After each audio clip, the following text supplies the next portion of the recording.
দর্শক, আজ সিরিজ জিততে পাকিস্তানের বিপক্ষে মাঠে নামছে বাংলাদেশ ক্রিকেট দল। আগের ম্যাচের একাদশ নিয়ে মাঠে নামতে পারে টাইগার বাহিনী, তবে একটি পরিবর্তন এলেও অবাক হওয়ার কিছুই থাকবে না। এদিকে ওপেনিংয়ে আরেকটি সুযোগ পেতে পারেন কিনা তা নিয়েও প্রশ্ন রয়েছে। দর্শক, সাইফ হাসান খেলবেন নাকি জায়গা পাবেন অন্য বাঁহাতি ব্যাটার সৌম্য সরকার, তা নিয়েও রয়েছে আলোচনা। গুরুত্বপূর্ণ এই ম্যাচে জয়ে ফিরতে মরিয়া পাকিস্তানও। দর্শক, আজ সিরিজের দ্বিতীয় ম্যাচে মাঠে নামছে টাইগাররা। এই ম্যাচ জিতে এক ম্যাচ হাতে রেখে সিরিজ নিশ্চিত করতে চাইবে বাংলাদেশ ক্রিকেট দল। অন্যদিকে পাকিস্তান চাইবে এক ম্যাচ জিতে সিরিজের সমতা ফেরাতে। আগের ম্যাচে জয়ের আত্মবিশ্বাস নিয়ে আজ শক্তিশালী একাদশ নিয়ে মাঠে নামবে বাংলাদেশ। ওপেনিংয়ে আবারও দেখা যেতে পারে ডানহাতি এবং বাঁহাতি জুটি।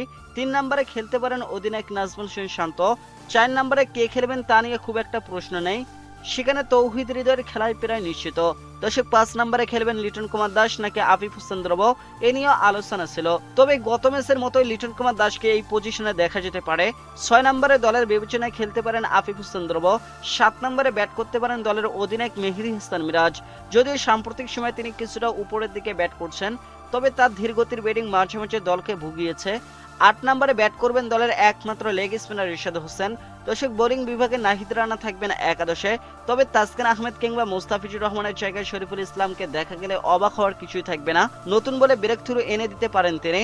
আন্তর্জাতিক ক্রিকেটের সাম্প্রতিক সময়ে বাংলাদেশ পাকিস্তান দু দলের পারফরমেন্স খুব একটা ভালো নয়। টি-20 বিশ্বকাপের সেমিফাইনালের আশা জাগিয়ে শেষ পর্যন্ত হতাশ হয়েছে পাকিস্তান ক্রিকেট দল। বাংলাদেশ তো সেই বিশ্বকাপে খেলতেই পারেনি। সাদা বলের আরেক ফরম্যাট ওয়ানডেতেও বাংলাদেশের অবস্থা খুব একটা ভালো নয়। 2023 ওয়ানডে বিশ্বকাপের পর 7টি সিরিজ খেলেছে বাংলাদেশ, যার মধ্যে মাত্র 2টি ম্যাচ জিতেছে। এই 2টি সিরিজ জিতেছে ঘরের মাঠে। অন্যদিকে বিশ্বকাপে বাজে পারফরমেন্স করার পর পাকিস্তান তাদের দলে বড় পরিবর্তন আনে। এই সিরিজে 6 জন নতুন ক্রিকেটারকে দলে নেওয়া হয়েছে, যার মধ্যে 4 জনের অভিষেক হয়েছে গত ম্যাচে।